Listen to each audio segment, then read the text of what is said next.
Ladies and gentlemen, can you hear me?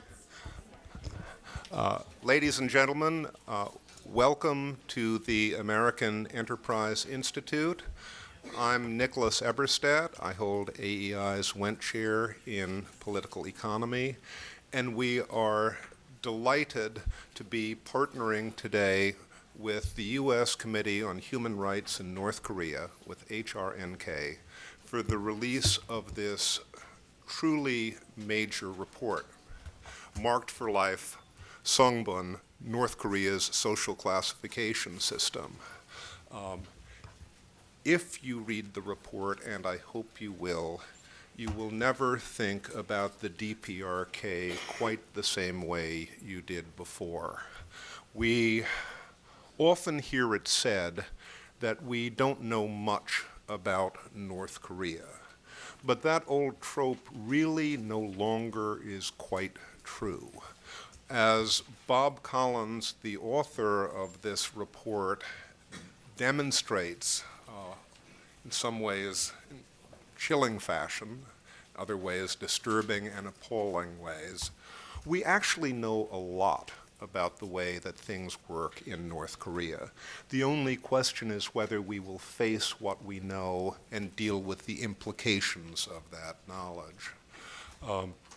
The author of this report, Robert M. Collins, is a longtime member of the U.S. Department of Defense. There are some people I know who may argue that Army intelligence is a contradiction in terms. But Robert Collins is one of the handful of people in the outside world who is best informed about North Korea's political workings, their strategic thinking, the actual operation of the system which deprives North Koreans every day of their individual liberties. I've known Bob for over a decade and a half, and I'm happy to say that he's not only a colleague and a friend, he has been a teacher, and he remains a teacher. I think he will be a teacher for all of you who read this. Bob is going to present some of his findings to us all, and after that, we're privileged to have two members of the board of directors of HRNK discuss and react to this study. The first, Andrenatsios, is co-chair of HRNK. He was the head of USAID and of World Vision before that, and is the author of a book on North Korean famine.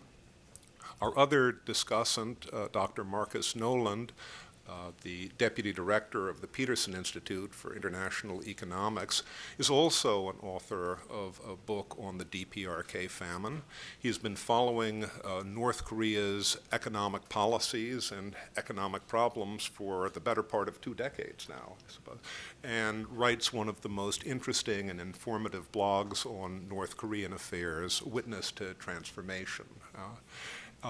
Before we begin our discussion, I think maybe it would be suitable to have a few words from the executive director of HRNK, Greg Scarlatu. Greg, would you please start us off?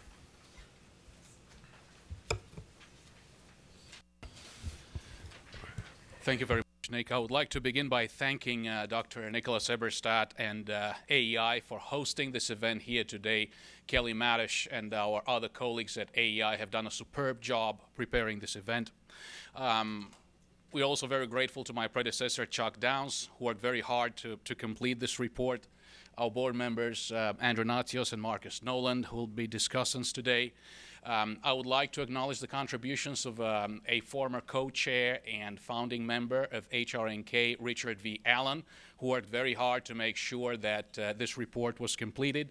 To all the members of our research subcommittee, and in particular to co-chair Roberta Cohen and Helen Louise Hunter, who worked very hard on the editing process. Certainly, one of our late board members, the late Congressman Solars, was very dedicated to this particular topic and was very keen on bringing attention to this particular topic of Songbun, North Korea's social classification system. It's an extraordinary honor and privilege that the 2012 North Korean Human Rights Reauthorization Act was reauthorized in the name of two of our former board members, two of our late board members, Ambassador James Lilly and Congressman Solars. We have lost another board member during the past year, the late Choi Hun-an, former director of the Korean service at Radio Free Asia. Contributions made in his name after he passed away were given to HRNK to contribute to the publication and circulation of this report on Songbun. His widow, Mrs. Sun Hun-an, who unfortunately couldn't join us today, even donated checks received on her birthday a few weeks ago to our organization. We are deeply, deeply grateful to their family.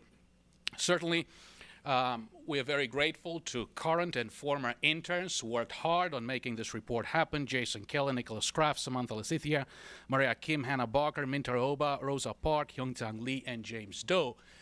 Together with the rollout of this report, we are featuring an art exhibit by a young former North Korean, Kim Il-guk, and we are in particularly grateful to his mother, Mrs. Kim Eun-young, for having brought up such a wonderful son.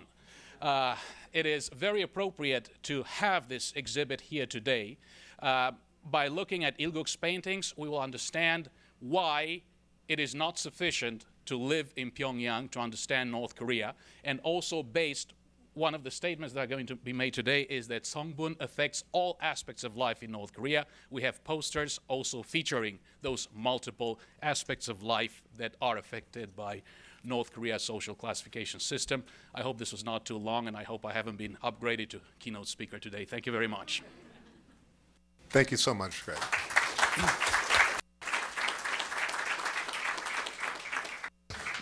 Bob, the floor is yours.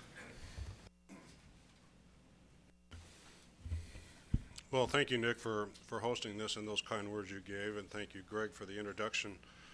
I also want to thank Stephen Solars for the initial concept, and certainly to Helen Louise Hunter for doing the basic groundwork, the first work of any significance on Songbun that was in English, and this report really uses her work as a starting point. And I thank her for her encouragement over the last couple of years. I'd also like to thank some people in the audience who have been contributed in many ways, in different ways. There are really a bit too many to name, but Tim Peters is one of those, support inside Korea and the things that we did, and his assistance in meeting so many refugees that we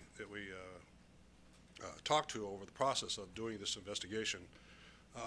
And then I'd like to thank Chuck Downs, who really was my mentor and brother through this entire process. I'm very appreciative of that and your assistance. And also thanks to a number of friends of mine from the past who have shown up to support me. Songbun is a tool of oppression. Could you speak up, make it a little louder? Sure. Perhaps I should do what the instructions on the microphone says, which says speak directly into the microphone. Turn this one off over here. It may be draining your power. Okay. It's a tool of oppression used which began by a single individual thinking that he could use this tool to control the entire population to further his gain. Of course, that is Kim Il-sung. After the Korean War, as the North Korean leadership began to fracture, Kim Il-sung came out as the winner of a lot of factional infighting and purged and killed those that challenged him. And at roughly the same time, the last few years of the 50s, he officially began this process of Songbun and made it party policy. I want to say that this policy is carried out not by the state, but by the party. And so it is party policy, and it is above the Constitution. The party charter is above the Constitution, and party charter really serves as law in North Korea. The the intent of Songbun in the beginning was to identify every single resident of North Korea, friend or foe to the regime. And frankly, most of the people that they classified and did their investigations on, they classified as enemies of the regime, or at least hostile, and if not hostile, at least wavering, meaning they really couldn't totally trust them. And so based on those investigations, all individuals in North Korea then received a classification, which later was refined into subcategories that the regime used to have some understanding of how they were going to treat these individuals in terms of indoctrination, privilege, and overall trust. Now, the least numerous category, of course, were those that are called the core class, which those individuals get the privileges. Those that are not in the core class do not. If you're in the middle class or the wavering class, you could earn your way to certain privileges. And I want to say that this is very important. They use these privileges, and there are no human rights in North Korea for anybody, period. They use these privileges as honey to bring in wavering classes to serve the regime. I give you the best example I can give you is that the vast majority of the members of the security services come from the wavering class. That's how they can make their life better, by serving the regime. And the regime uses this to their advantage. Of course, the lower Songbun classes have no such capability, would never even be considered for such a job. The process of the party in implementing this policy of Songbun lies at the center of the party, which is called a party within a party, which is the Organization and Guidance Department, which Kim Jong-il turned into his own personal tool of rule back when he became the secretary of that in 1973. They refined how they were going to use this policy. They refined how they controlled the tools of oppression that made this policy possible. And all of that is done through that political organization, which is only a handful of people compared to the rest of the country. But one might think that it is the security agencies that take their orders directly from Kim Jong-il or the Kim regime and carry out the eaches of the Songbun policy and how it's applied to each and every individual. It is the Organization and Guidance Department that tells those security agencies what it is that they do.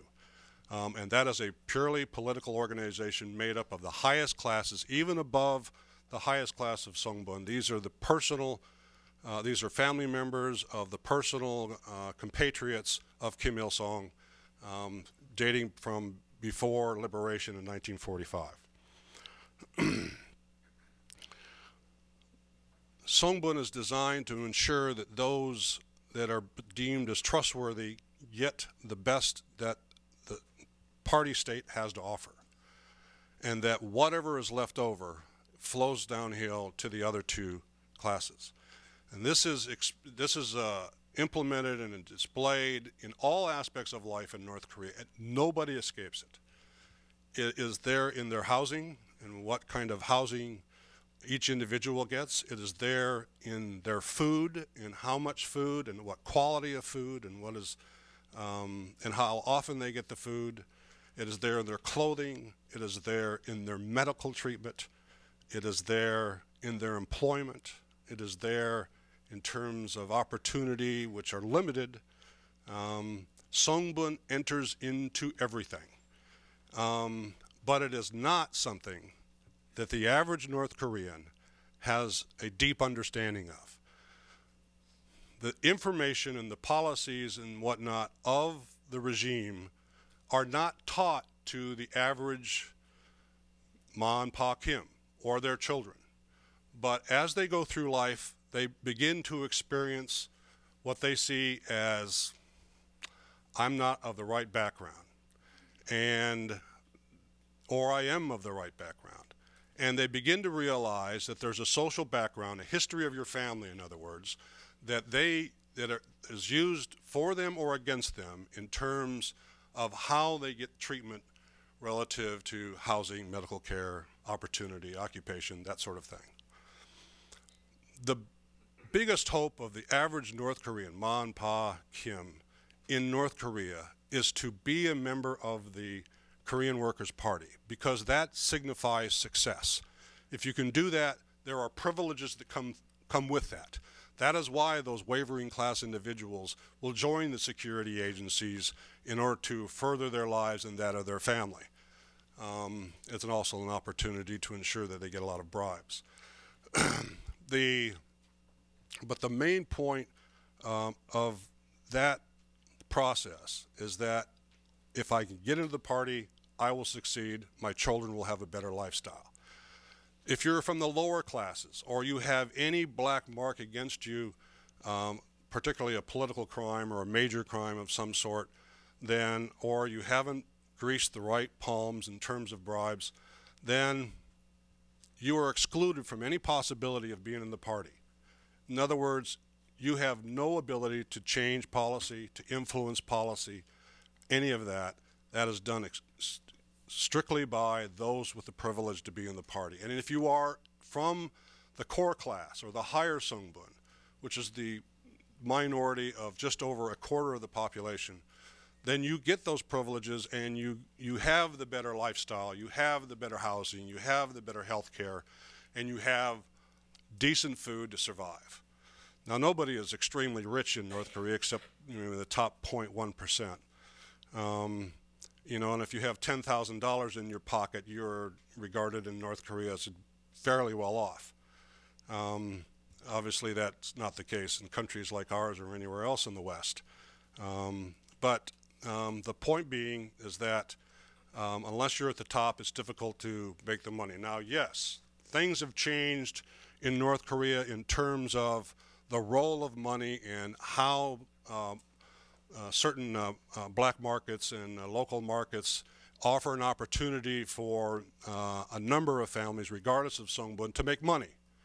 And that money has changed Songbun slightly in terms of I can now bribe my way into better housing. I can now bribe my way to get in a position where I can get better food, or I can bribe my way into having my son or daughter go to a specific college, which was totally denied under the Songbun system, particularly if you're from the lower Songbun class. So in that sense, the money has changed. What has not changed is that the bribes are going from the lower Songbun classes to the upper Songbun classes. That part hasn't changed. That influence hasn't changed. What also hasn't changed is the fact that everybody is investigated beginning at the age of 17 for their Songbun class. Now the process works. It's a very detailed process, and I really don't have the time to go into it, but basically when you're 17 in your last year of school, you submit a resume that talks about all of your relatives out to the third generation and what they did. This is used as a starting point for investigators in the National Police called the Ministry of Public Security, and they do the Songbun investigations, and these things are updated every couple of years. It is that investigator who takes the results of your investigation, takes it to the local party committee secretary in your village or whatever, and they make a determination about what class you're in for the rest of your life. And that group of individuals, say those that are sitting at this front table, they're the ones that determine. And the party secretary has the last word. And it says, well, Chuck Downs, you're now a revolutionary, and we're going to put you in the high class because that's what your father was. But Tim Peters, your father collaborated with the Japanese, and so you will be an enemy of the state because we're going to regard you as the lower Songbun, and then you are now classified as foe. So Tim Peters' ability to be educated well, to get good health treatment, to get enough food, to get a good occupation, it isn't going to happen. And that is the consequences, and that's how the regime looks at how they control the population. And this gets fairly insidious when you think about it. Not only are there personal consequences for each and every individual, particularly those of lower Songbun, of being classified in this manner, but it gets down all the way to you don't get enough food because you're in the lower Songbun, And when you're pregnant and you don't have enough food, then your unborn baby suffers because of the Songbun policy, because of malnutrition. It's that insidious. And if I used any word to describe Songbun, it is the word insidious. Personal consequences happen to everybody, even if the privileged class. For those individuals that grow up to maturity and they have children and they see that their children, as interviewees would tell me, when you realize your children can't go to school, you realize how bad it is. You don't have a complete understanding of it, Songbun, and how it's manipulated, how it's used, but you begin to understand when there's denial of services to your own family, to your children, denial of opportunity, and the regret that happens at that point is deep. The resentment begins to explode, and your resentment towards a regime becomes fairly major. And you feel as if you are a failure because you didn't recognize it earlier, and you should have been able to do something about it while your children were growing up, but you get to the point where it doesn't mean anything. And if your child was the number one person in their class in terms of grades and did better than anybody else for their entire 11 years of education, and their hope was to be a teacher, as one told me, that they wanted to be a teacher the rest of their life so that they could teach. They gets through all 11 grades as the number one student in each of her classes, and then she's told, you will now go to construction. Why? Because of what her grandfather did in 1945. Not because of what she did, but her family was regarded as foe and not friend. And so the opportunity is denied. Those are myriad. The example of those are myriad. It gets worse. When you are starving because you don't have access to the food, you have to do something to feed yourself and your family. And when your old grandmother, or when your older mother, gray and somewhat feeble, is starving to death and losing weight that just shocks you to your core, you know you've got to get her out of North Korea. You do that. And you cross the river in freezing temperature. And the North Koreans are shooting at you as you're crossing the river. And you've got your mother on your back. Your feet going through the river are numb because of the ice-cold temperature of the water. Your mother's feet are cold. It tells you she can't feel her legs. And you get to the other side, and you're crawling through the weeds and avoiding getting shot, and crawling for a mile on your belly with your mother on your back just to get out of the range and view of the North Korean soldiers on the border. And you survive that somehow. And when you're done, you look at that, you get to South Korea and say, where was I living? Why did I have to go through with that? Nobody here in South Korea is like that. I've learned the rest of the world's not like that. Now, not everybody in North Korea understands what people like that have to go through. When you talk to higher Songbun defectors who grow up in Pyongyang, which is only, and I mean only, those that are of high Songbun can live there. There's about 2.185 million that live there. Some of those individuals spend their entire life there. And when you talk to individuals like that and ask them about what the other side is like, you'll get reactions like, I don't really know, or, well, that's fate. They had to live through what they lived through. But did I see any remorse from those individuals about what those individuals had to go through? No, I didn't. And so it's two different worlds. If you go to Pyongyang, somebody said earlier, you go to Pyongyang, you're not going to know North Korea just by being in Pyongyang. That's impossible. You have to go to the countryside, and you have to see how the vast majority of the people suffer, and the reason that they suffer is because of this specific policy. I think I've talked long enough. Kim Il-guk, I know his father well, has a great display over here. You can see the reflection of Songbun in many of these, the works that Il-guk has done, and in the posters there. Nick, I think I'll wrap it up from there. Thank you, Bob.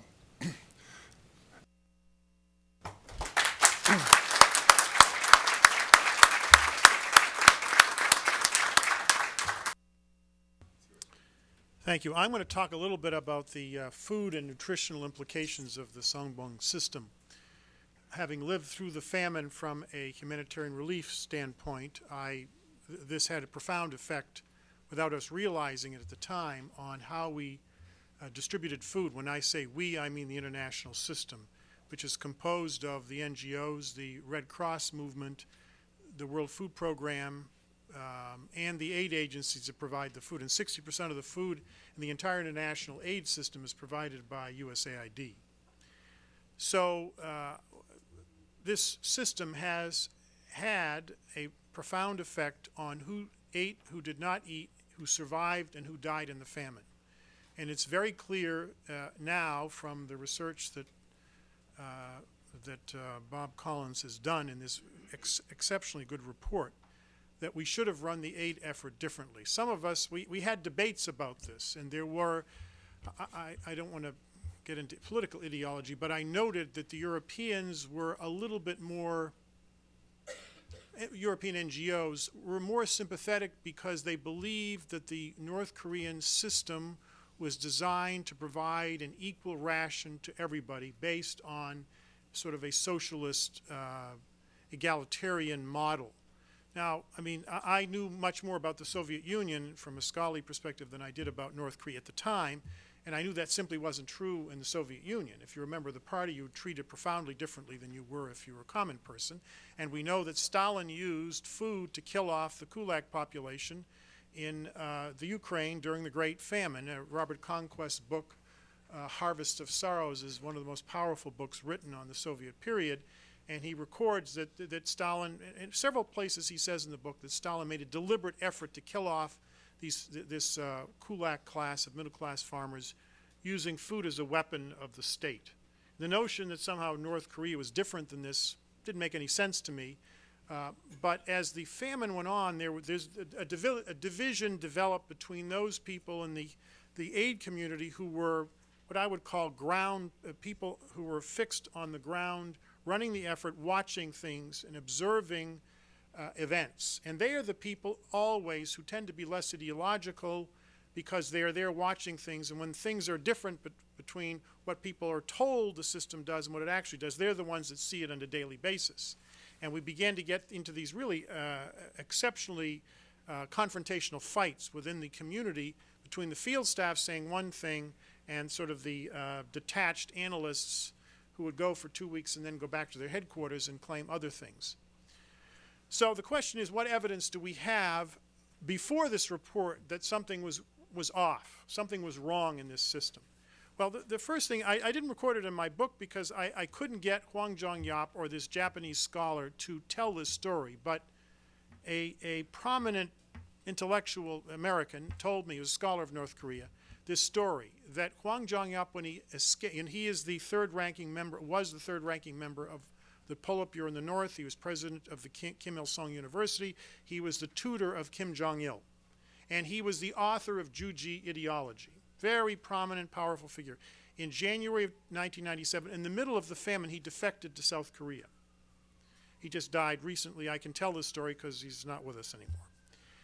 He apparently was on the Politburo, and he said there was a meeting held where they seriously considered blowing up as many bridges as they could between the three northeastern provinces and the rest of the country. And that area of North Korea, we know, suffered in the famine more, and I'll give you some evidence of why that was the case. He was really offended by that, and I think that was one of a number of reasons why he left, but he would not repeat the story again. Now, some people say, well, why would they blow up the bridges? They wanted to make sure there was not even any informal trade to that area. The question is why? We kept asking ourselves that question. Now, historically, that area of North Korea, even in the period during when the kings were in power, was regarded as a more seditious area. So there was a history predating the North Korean state of an undertone of revolution in that area, of rebellion, of a lack of loyalty to the kings. However, and there was an effort by Kim Il-sung to actually industrialize part of that area, but that all deteriorated fairly rapidly when it came to who died and who lived. during the famine, because they made a decision to start focusing all the effort on keeping the rest of the country alive, particularly the eastern part of the country. So if you divided the country north to south, it was the west, that ate, and the east that did not. How do we know that? I went to WFP researching my book on the North Korean famine, and I asked for the shipping manifests as to where the North Koreans insisted all the food be delivered. And for a year and a half, from the fall of 1994 until the summer of 1997, almost all of the shipments of food were to the western ports, mainly the capital city, Pyongyang, where of course 98% of the people are Communist Party members. They are the upper levels of the Songbun caste system. We now know from Bob Collins' report and from other research that's been done is the people in the lowest category were sent to the Northeast historically after World War II. So the reason they decided to triage, I use that term in the writing I've done, it's a term of medicine when you basically don't treat people in a war whose wounds are so bad you might not be able to save them. When you don't have enough staff to save everyone, you save the people who are most likely to survive. And so you basically triage the rest of them. I believe the North Korean regime triaged the three northeastern provinces, North Hamhung, South Hamhung, and Rangang province. Why is that? Because it's not simply they were at risk, it's because they were of the lower classification. What evidence do we have beyond the shipping manifest that this was a deliberate policy? By the way, the first thing I did when I became aid administrator was I called the Food for Peace staff and I said, "Are you troubled by this?" And they said, "We are troubled by it, Andrew, but you understand this," because I used to do this sort of work in terms of food shipments. So the first thing we did, without telling anyone, because no one worries about shipping manifests in the federal government except people in the Food for Peace and the emergency offices of AID, we stopped all shipments to the western seaports. We started shipments to the northeast. And again, we didn't get anybody's approval. We did it. The North Koreans went ballistic. They got extremely upset, which only indicated to me that the theory was correct, that they were triaging the northeast region. WFP, to their credit, in the summer of 1997, they were not allowed into these three northeastern provinces. No one was, from WFP was allowed in, and Tun Miyat was the director of logistics. He said, either you let us in or we're going to stop all the food shipments. And they had a confrontation and basically said, we're shutting down the operation unless you let us in. He went in himself. He saw conditions there were much worse than the rest of the country. And the local Communist Party officials were pleading for help, and took an attitude toward the international aid effort was completely different than the rest of the country. The rest of the country, everyone was hostile. In the Northeast, even the Communist Party officials were very supportive of the aid effort, which once again gave us pause as to why there was this profound difference. The report has on page 68 charts from the nutritional reports that were done, traditional nutritional studies done by UNICEF, I think Save the Children, and I think a couple of the aid agencies that were done later in the famine, actually after the famine was over. And we noticed, and Bob Collins' report makes the point, that the three northern provinces have even now much higher severe acute malnutrition rates than their other provinces do, once you break down the data by province. And the North Koreans don't get all this stuff, so once you do it once, of course they'll disguise the data later on. But what this indicates to me is one more piece of evidence that the Songbun system essentially was used to allow, I don't think were they deliberately killing them off? We could debate that. Were they allowing them all to die by concentrating the food in the politically important area of the country? Yes, they clearly were doing that. I noticed that the size of the acute malnutrition rates in the first survey that was done, nutritional survey, were about the same size as the wavering class, the hostile class, and the core class, about as a percentage of the population. How do we know the size of them? Because Kim Il-sung, in a speech in 1958, I think, actually gave percentages as to what percentage of the population were each of these three categories. So if you superimpose that data with the nutritional data, there's this very odd coherence between the two. The last point I would make is that this has implications for the use of the PDF, the public distribution system, which again people believed incorrectly was used to equally distribute food to everyone. We now know this is a tool of control. If you didn't have, if you left your village, you didn't get your ration, which was a way of making sure no one left their village. They stayed where they were. It's one way of maintaining control, so no one knows in other regions of the country what's happening in their own in other regions. There's very little population movement. So large numbers of the population stay in their home village their entire lives and don't move. It's one way of another means of totalitarian control. But it also has implications for your ration. Your ration's influenced, your food ration, by what job you have, and therefore what your classification is, because the importance of your job to the survival of the state determined how big your ration was. So using the PDF essentially means, unintentionally, that the aid effort was reinforcing the control system of this oppressive, extraordinarily totalitarian system of control of the population. And so my advice would be now, no food should go through the PDF, period. We need to find different ways of distributing food, and there are ways to do it. It's not the subject for this panel, but the point is that this report needs to inform all food distributions henceforth, because I think this really is so authoritative that I think we need to rely on this before we make any decisions. And if the North Koreans won't agree to it, then we just don't distribute the food.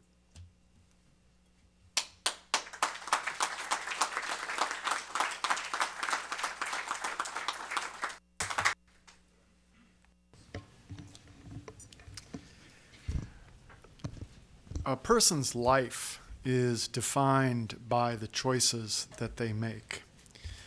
But you don't choose your parents, and you don't choose your family.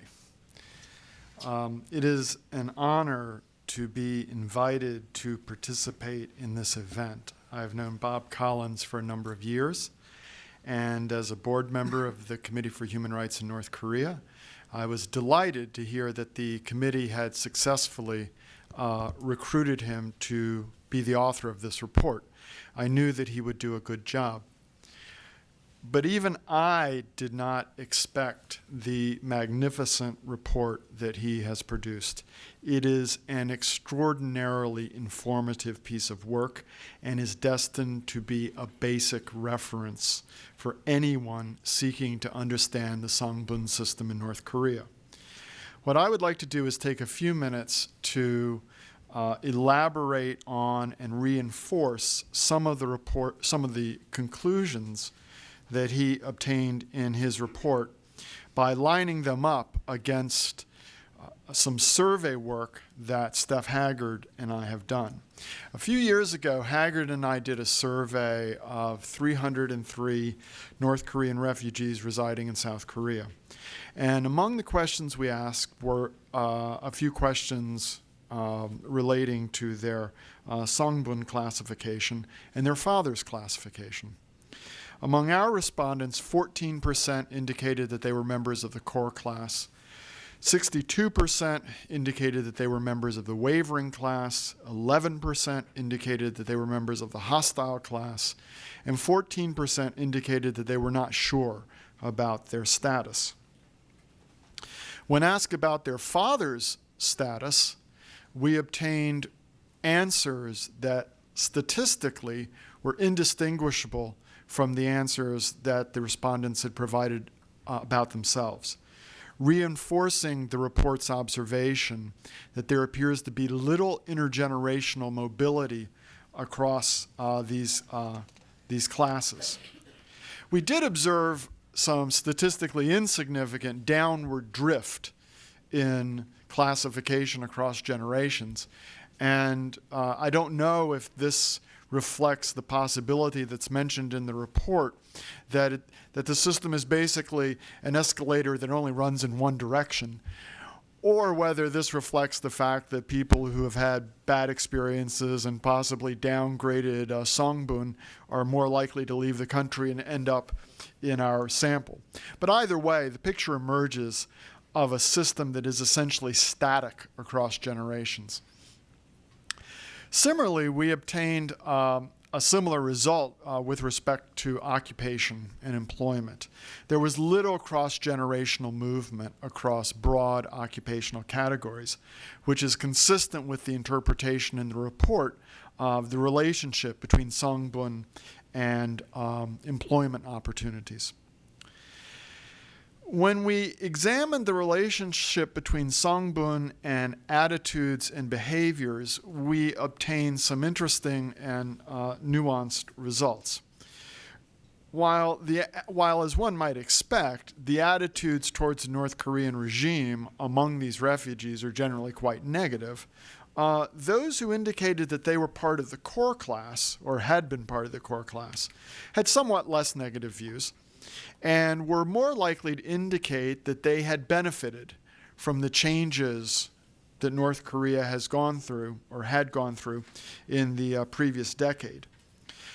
This is not surprising. The core class, as Bob described, has been treated preferentially, and they are best positioned to take advantage of the emerging opportunities in the market economy, as well as the growing graft and corruption that has come to characterize the North Korean economy.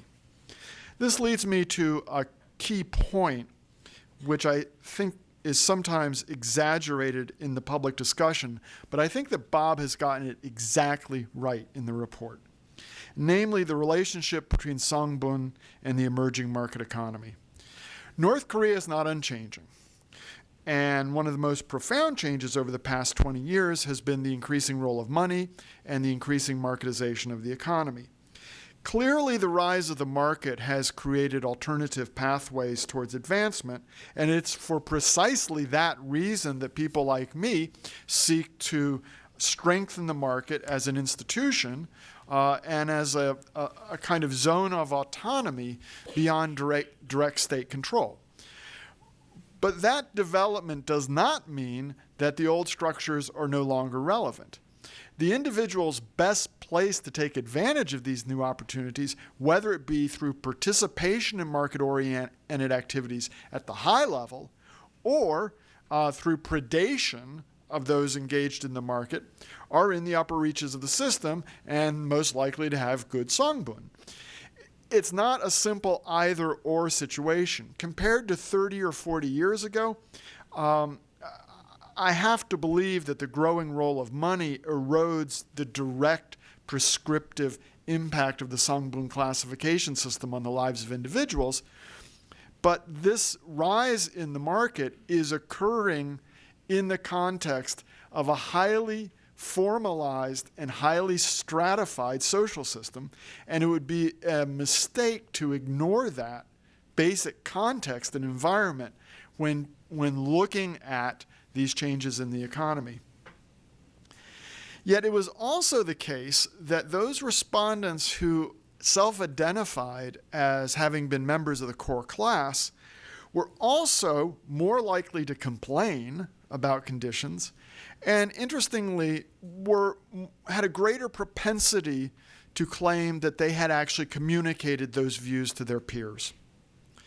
Indeed, given their higher incomes in this changing milieu, they are the ones most likely to be able to access outside sources of information, which we know from our own work and some recent work done by Intermedia correlates with dissenting views.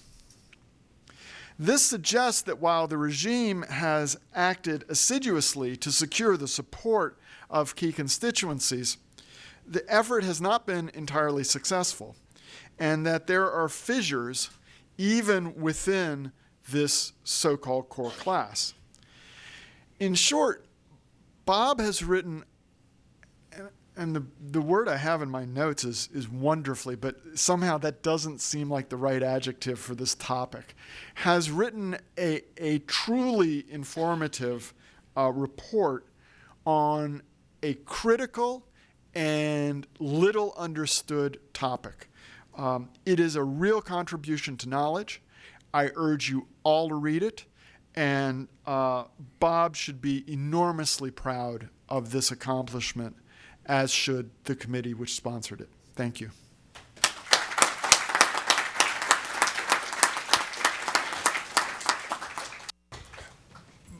Bob, before we turn to the audience to start a kind of a greater conversation, I'd like to give you a chance, if you wanted to react to or reflect upon anything that Andrew and Mark said.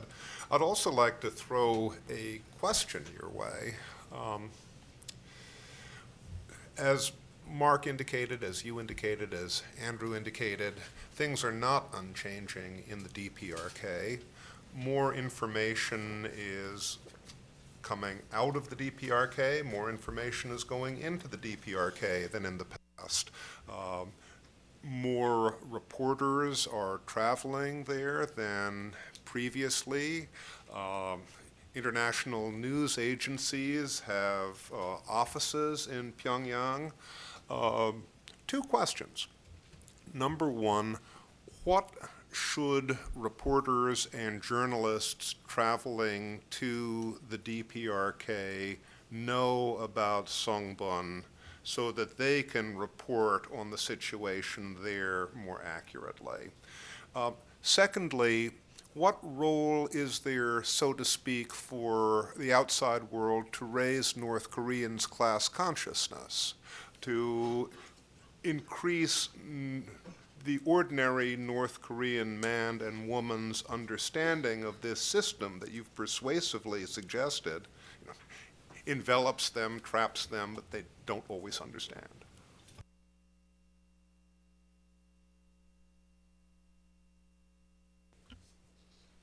Well, I think what journalists should know is basically what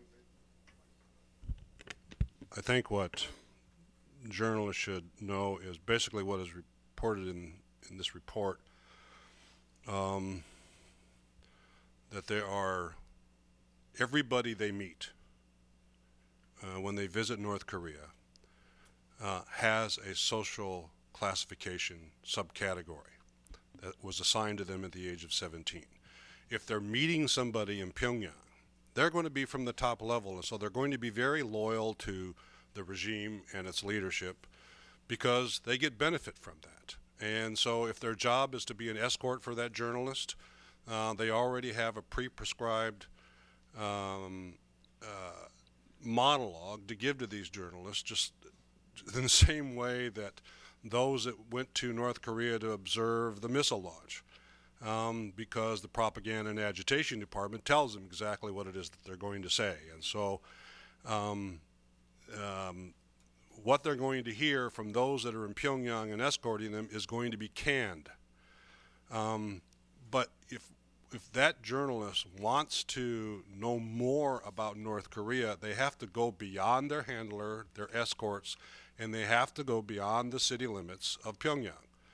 Going to Pyongyang, it's a completely different world than the rest of the countryside. And the distance, nutritionally advantageous, preference, whatever we use as a measurement, the distance between Pyongyang and the northeast part of the country is analogous to the distance between Earth and Mars. And if you have no way of getting there, you're not going to know the reality of Mars. And so those journalists should not feel that they can report accurately, as many journalists have done in the past. I've been to Pyongyang, so I know North Korea. Well, nothing could be further from the truth. They have to go beyond that, and journalists have to use the instincts that made them a journalist in the first place to try and find what it is there's more out there, and they need to go find that. And to do that, they have to study. And hopefully the committee's report here will help them do that. The second question was on how do North Koreans know more about? How can we help North?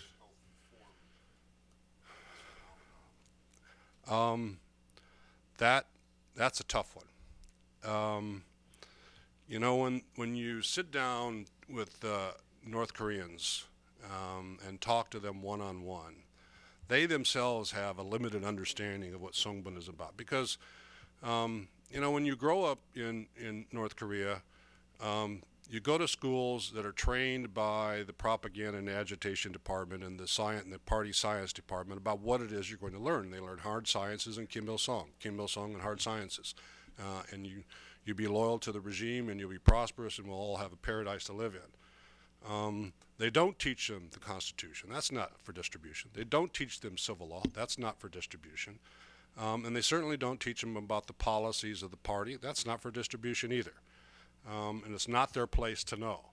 So they come out with not a complete understanding of Songbun except what they experienced, and I think I'm getting it now type of a reaction.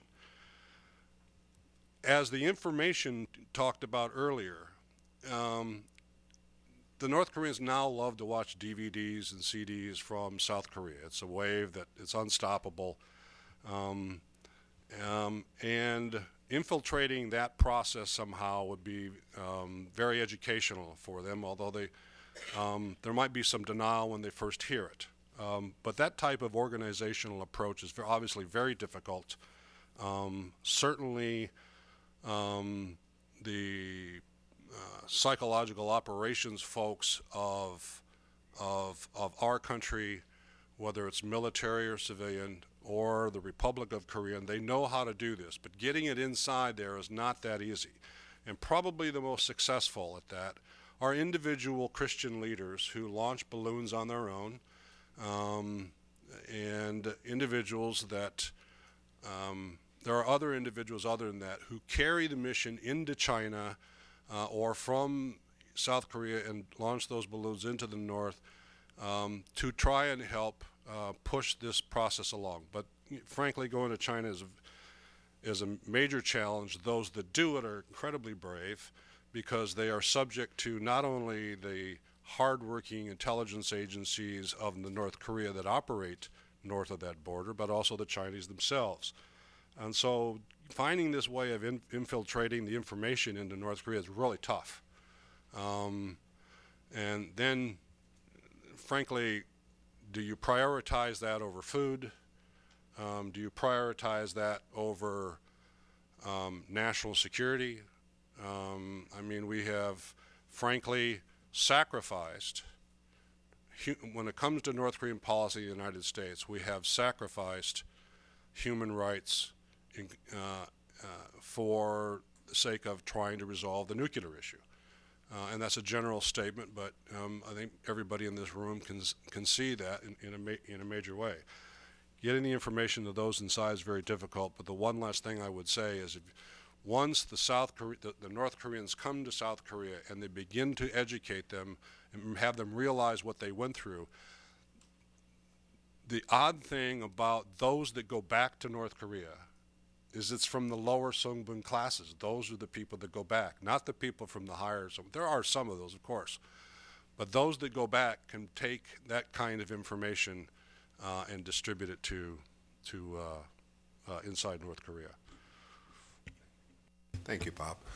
Ladies and gents, we've got just about half an hour, and would like to start our conversation with the two strict AEI rules. Number one, when you get the microphone, please identify yourself for our audience here and also our web audience and internet audience. And number two, ladies and gentlemen, please do end your question with a question mark. Now, let's see. I see questions and comments up front here. Why don't we start over on this side and work our way over there? Let's take may I see again hands? Why don't we take 3 questions or comments over here, then work through other groups, and we'll do this for the remainder of our time. Who has a microphone? Yes, I see behind you. I'm sorry.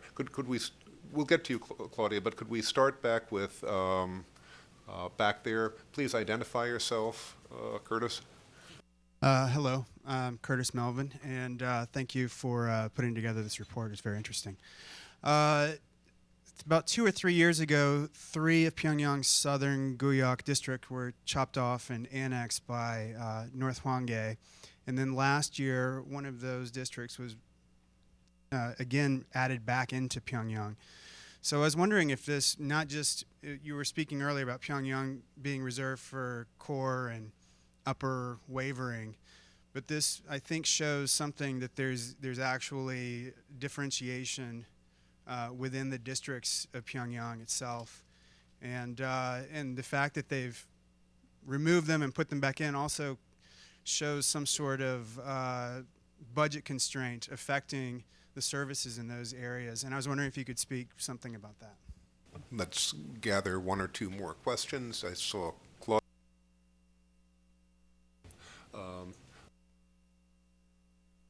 Why don't you... I'm Dave Maxwell from Georgetown University, and I'd agree with all the comments. I think this is a seminal report. Bob, I would ask you if you could comment. You've talked about how journalists could use this, but thinking through post-collapse, regime collapse, post-conflict, and towards reunification, could you give any advice and make some comments to planners and strategists how to use this report in planning for the future and really moving towards the goal of reunification? Thank you. And Claudia, could you identify yourself? Yeah, thank you. Claudia Rosette with the Foundation for Defense of Democracies. Question for Bob. The manual that's referred to in the report extensively, the 1993 manual, sounds extremely interesting. You've provided context and explanation. Does the actual document lend itself to translation or perhaps to presentation to the UN Library and Human Rights Committee or to circulation so that with the assistance of your report, people can actually see precisely what North Korea has been doing? Is there a chance of getting any others? Can you tell us more about these manuals? Thank you. Thank you for all those questions. Curtis, I think you already know the answer to your question. Frankly, inside the core, being a part of the core class, there are layers of greater trust and confidence and privilege. So even that class is stratified for that reason. Those that are from the families that of individuals that fought with Kim Il-sung in Manchuria before the end of World War II, fighting against the Japanese, are basically called the Pakdu line, and they are the absolute highest, and they are all bulletproof. They can do whatever they want to. There are no laws that can control them except their self-imposed loyalty to the regime, and these, are they live like the drug cartel leaders. They get whatever they want, whenever they want, wear the bling, live the lifestyle, go anywhere they want, and so they live in the exact middle. And you've probably laid out some of these apartment complexes where these families live. They get whatever they want. And then in outer rings with that, you have housing that isn't quite as good as theirs. And those I mentioned live in absolute superior housing. Nobody in the United States has anything over them except maybe land. And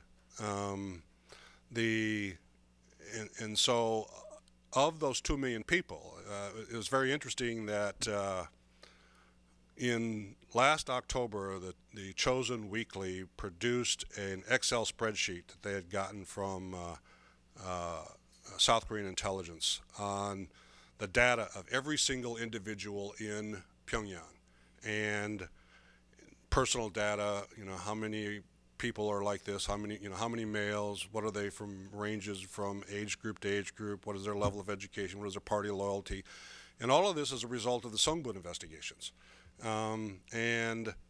which doubles as a resident registration project, which basically that's where you get your ID card, and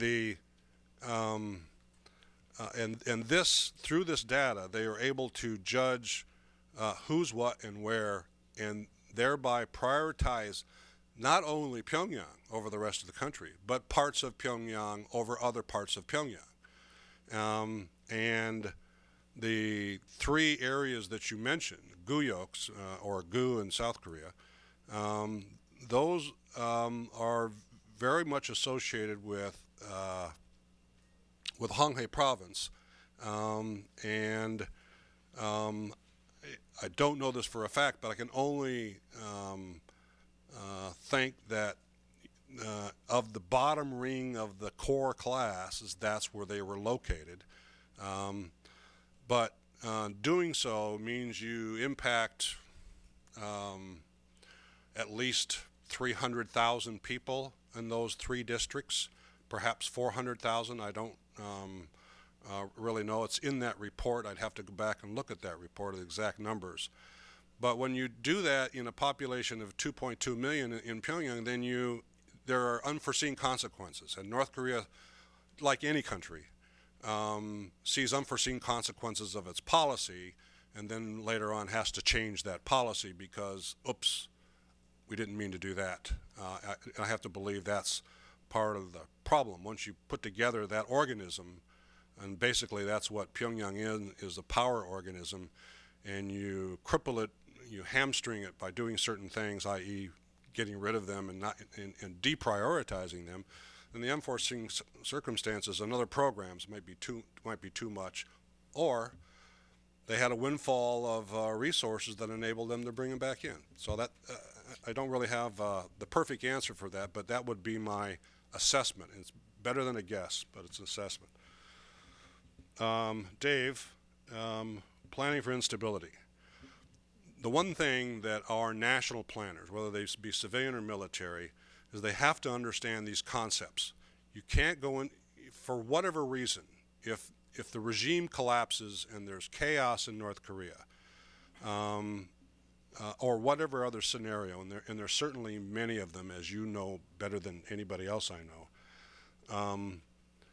there has to be an understanding of the consequences of Songbun, much along the lines of what Mr. Natsios was talking about earlier. How do you help the North Korean face to face? What is it that he or she has been suffering from? Where are they from? What haven't they had? And knowing that information is going to be beneficial in terms of what it is you do in order to help those individuals, and what is it that you need to prioritize. That those of us that spent a lot of time doing planning on worst case scenarios, which is what the United States military is responsible for planning, worst case scenarios. We have other agencies to do best case scenarios. But the military leaders are thrown that responsibility, and so you plan for the worst. And understanding the social dynamics is very critical once you take on the job of trying to take care of a population based on military support.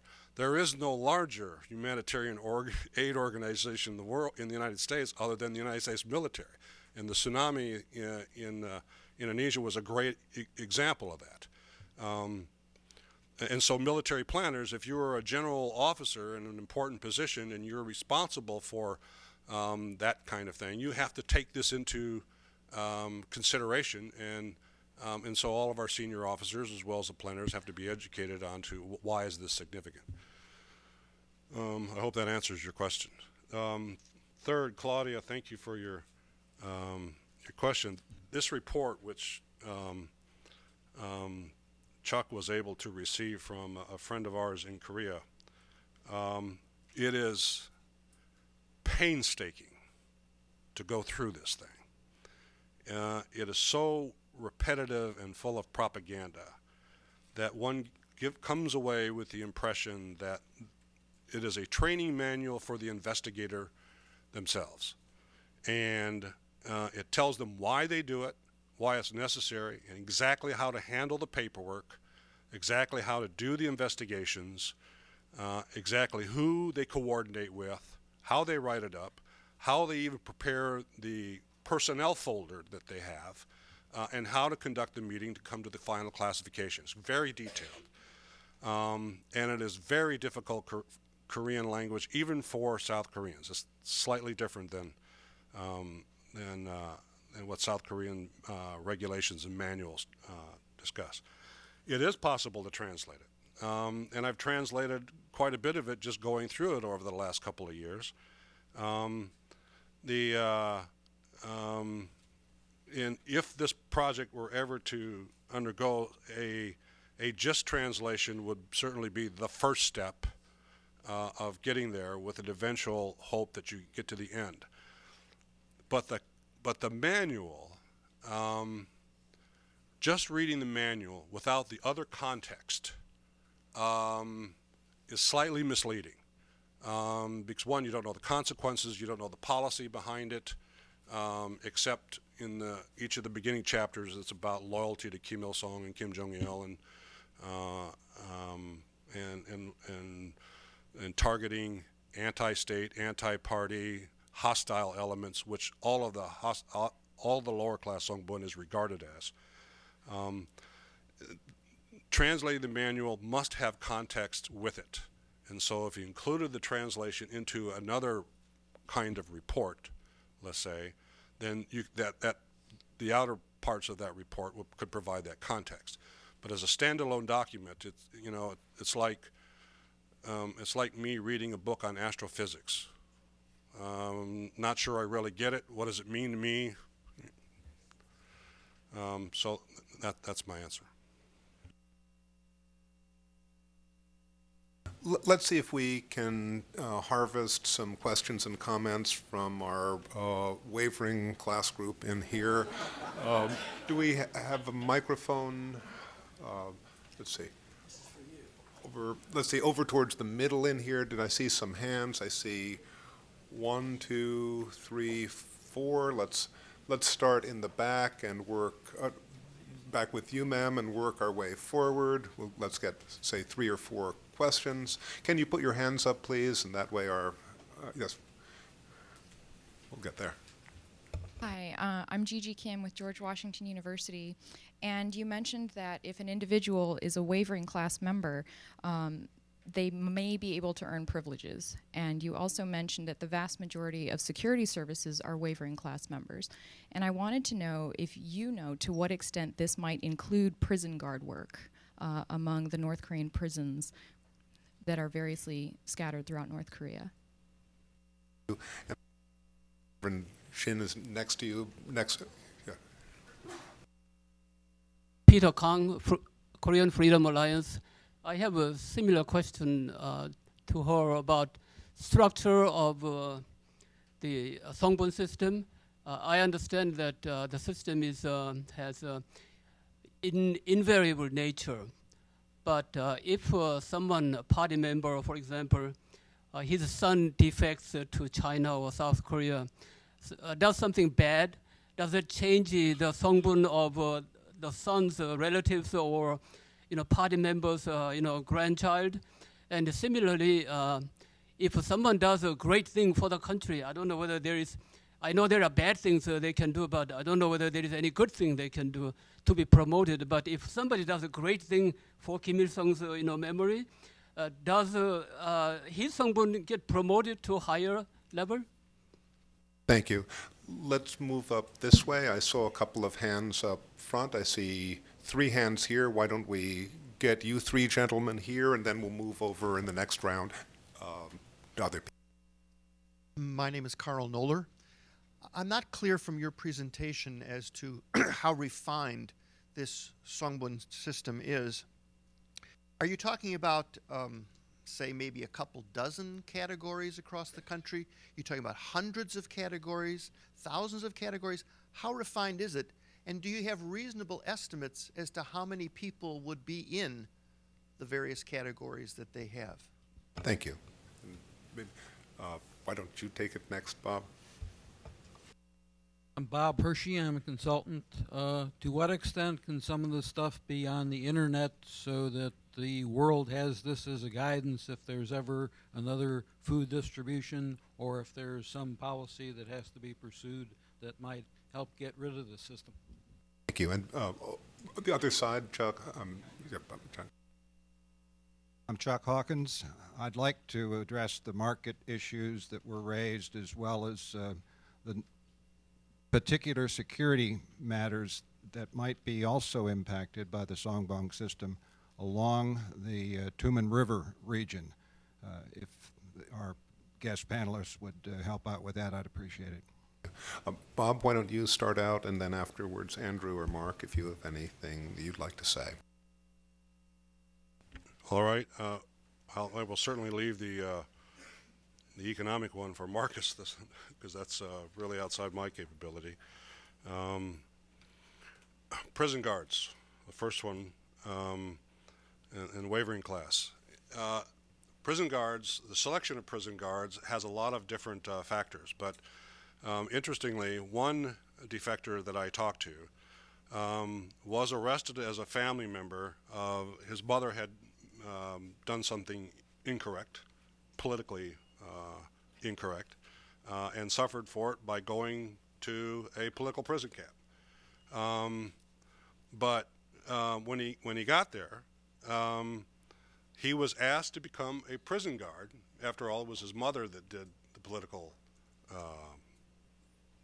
problem, and not him. And so he was asked to be a political prison guard based upon that Songbun, because he was from a higher Songbun. But in terms of who gets to be a prison guard, you can be lower Songbun and be a prison guard. It's just it's one of those positions that one of the few positions where it's circumstantial as to how you actually get from point A to point B in that guard. But those guards are tested, and I'm talking about the political prison camps, not the guards at the other three levels of prisons in North Korea. But you have to be incredibly cruel. And if you don't demonstrate cruelty, you're just thrown in with the mass themselves. And so it's a pretty demanding job. There are a couple of prison guards that have made their way, An Myung-jin being probably the most famous, that will tell you stories about just how they were required to be cruel in order to succeed as a guard. But you can come from, nobody in the upper classes of Songbun would become a guard. That's just not going to happen. Nobody really wants that job. And so many individuals there would have that job because they really didn't have much choice and the opportunity presented itself. Changing Songbun, yes, you can change up and down. But it's rare. If you save Kim Jong-il's life, regardless of what your Songbun used to be, you're now up at the top. But you can work yourself into that. There are two types of Songbun that are investigated in each individual's life. There's the Chulshin Songbun, which is your origins, what your grandfather was in 1945, and your family legacy. That's one. And then there is a Sahwe Songbun, which is your social life, where you are measured as to what you do socially and politically in order to improve yourself. The number one thing in North Korea to improve oneself is service in the military, because that's loyalty to the country. And so doing that can elevate, at least can elevate one's social status. And so you're judged on those two categories. And even the political dictionary printed by North Korea, I read this myself because there's a copy in the National Assembly Library in Seoul. You can improve that social Songbun. Songbun is not static, although they imply that that there's a lot of flexibility, but there's not. But it is possible to improve slightly your Songbun status. Now, after the famine and related instability factors, that becomes even more difficult. particularly if you get out of the Army and you're reassigned on block assignments. In other words, 100 people from this particular regiment are due to get out of the Army, and then there's a need at a mining locale, and the party realizes they need, through their, the state organizations telling them they need this kind of manpower, they assign those 100 to that mining company. And so, so it's kind of problematic in today's economy, and I won't go into the economy because I'm not an expert. I'm not an economic expert. I'm not even close. How refined, Mr. Noller, I think your name was. How refined is the system? As is in the report, and once you read it, you'll see what I'm talking about. The first investigation that Marcus was talking about, where they have Nick, they have 3 classes, and then the investigation after that turned that into these 51 categories. Now that has some variables since that time. That investigation ended in 60, the one on the 51 categories, 70, and since that time, there have been a variety of changes to those categories. You don't find publications that say, well, we've eliminated this category. You do find information to say that we have added this category. And so exactly how many categories exist on the 6th of June of 2012, I don't have any idea. And I don't, you'd have to ask a member of the security services. They would tell you, or an updated version of the manual. But after you read the report, you'll find some of that refinement that you were looking for. The internet. There's a lot of information on Songbun in the internet, and it's the 99.9% of it is in Korean. All the research I did with this, 99% of it was in Korean. There is some in English. Prior to this report study, as I mentioned earlier, was Helen Louise Hunter's book on North Korea. That was the starting point for me, and I used her book as guidance. But if you speak Korean, read Korean, you can find quite a bit. You can go to the National Assembly, and this is the better part. This is where I spent months, quite frankly. When you go to the National Assembly Library, which is the equivalent of the Library of Congress here, you access a number of documents, whether they're articles or academic work or PhD dissertations that approach this problem from one direction or another. And so there is a lot of information now. There wasn't prior to the fall of the Soviet Union, the difficulties that the general fall of communism, that North Korea started to suffer as a consequence, which encouraged, the famine. The famine leads to refugees. And since that time, there's been 23,000 refugees that have come from North Korea to South Korea.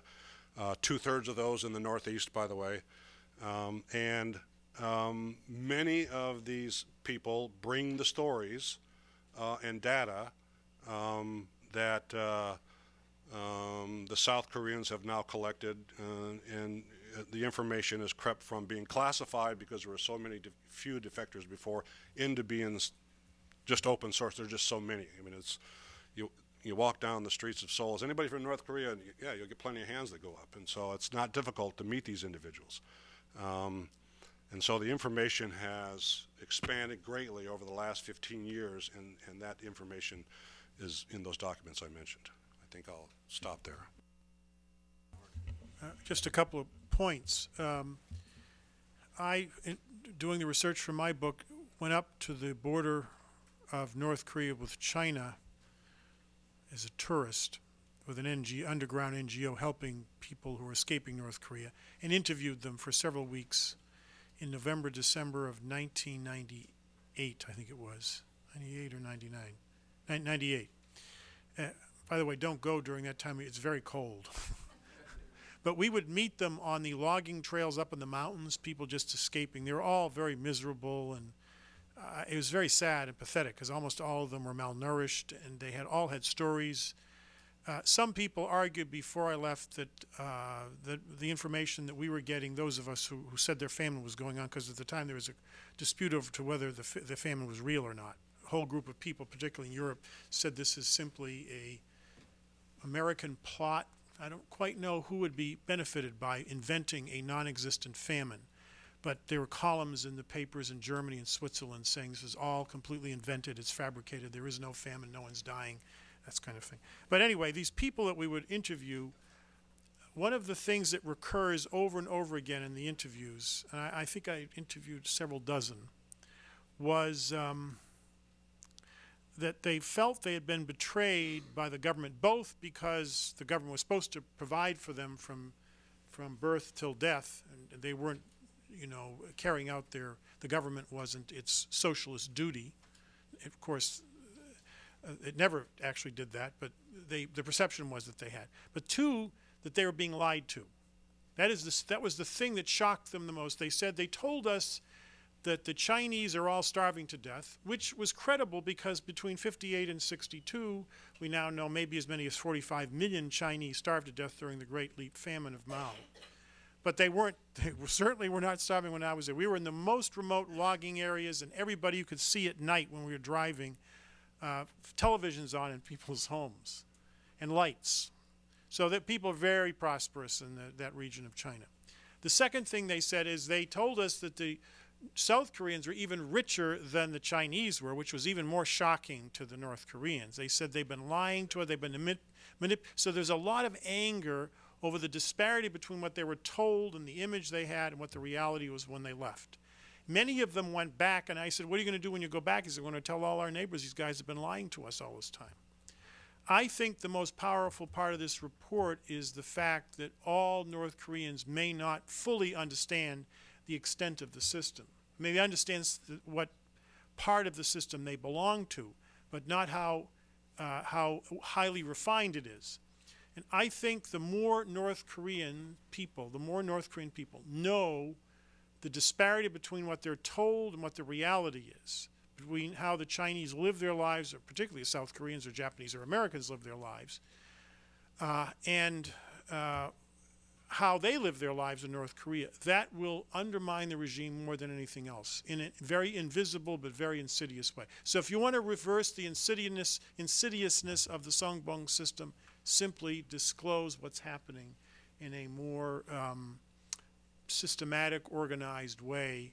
And I think one way to do it is through merchants and through people going back and forth across the border. There isn't as much movement across the border, but people have cell phones now. Some people have the internet. There are ways of getting information in, and the more information they have, I think the more it undermines the North Korean system. I'm actually sort of embarrassed by Mr. Hawkins' question because it was something I was actually meaning to ask Bob about, and I will ask Bob about. It has to do with Songbun and the markets. Markets in North Korea, you have some people who are operating at a fairly high level. So think of wholesalers. And if you look at the occupational backgrounds of the people who are engaged in that kind of business activity, frequently they've essentially moved laterally, sometimes without actually even moving, into these business opportunities. So if you want to be a wholesale grain trader, having been an official in the public distribution system or being the manager of the local PDC is, pretty good background for doing that. And presumably those people have pretty good Songbun. At the lower end, the market is dominated by women, in particular middle-aged women. And you actually have a situation in North Korea that in some ways is quite analogous to what has happened here in the United States.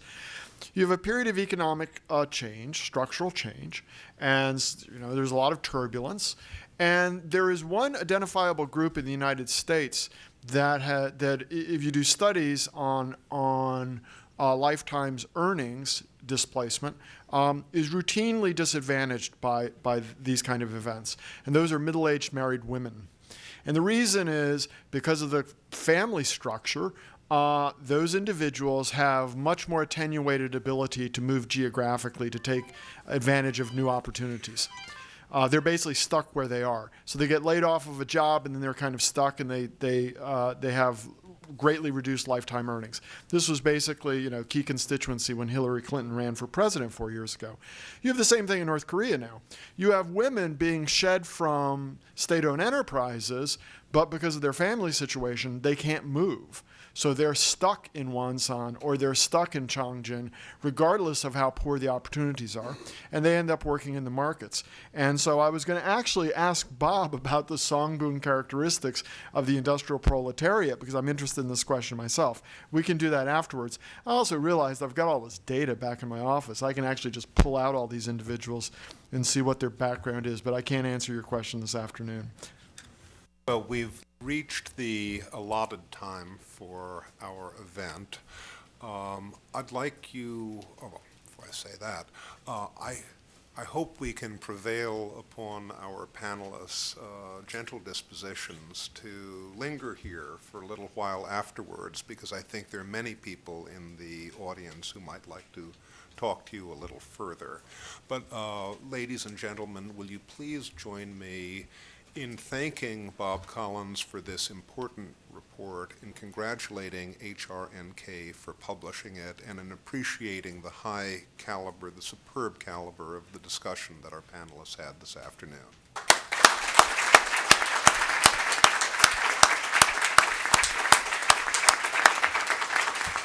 Released on your own recognizance.